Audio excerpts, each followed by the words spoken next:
kuthiwa buye ekhaya ungazonya msuni wakho.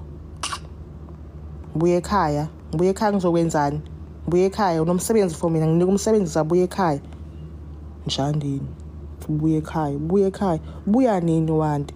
Kanti yini ngihambiswe yini? Phela manje ngifuna ngibuye bukhanya iflight yami ngizabuya. So buya nini Wandi? Buya nini? Ini silala sonke sidla sonke ngilidla nami papa namanzi msunweni lokuthiwa kubuye ekhaya. Buye ekhaya ini? Buye ekhaya ini? Buye ekhaya ini? Buye ekhaya ini? Buye ekhaya. Buye ekhaya ngizowenzani ekhaya? Ngibuye ekhaya ngizowenzani? Maybe phela sizala umama oyi-1 ke. Usisi wami phela, uTomfuthi, uWeda wena. Wongitshela phela ngibuye ekhaya, mangibuye ekhaya msuni wakho. Unya.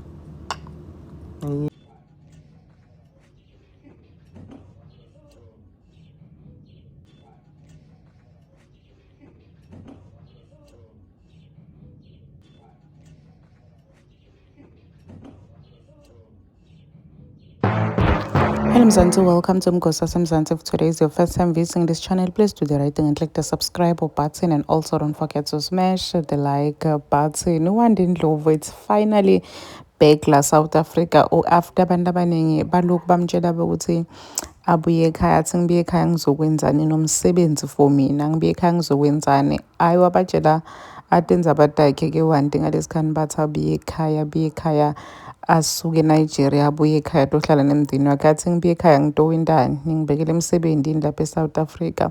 Wathi chubekela ugeli wathi ehlalela eNigeria living her best life. Watendela bo BBL, wakhipha ama-rapes, wafaka amafika. Ngiyakutshela wena, a lot has changed laphana akuWandindlovu ever since ahambile la South Africa, and she's finally back. And guess what?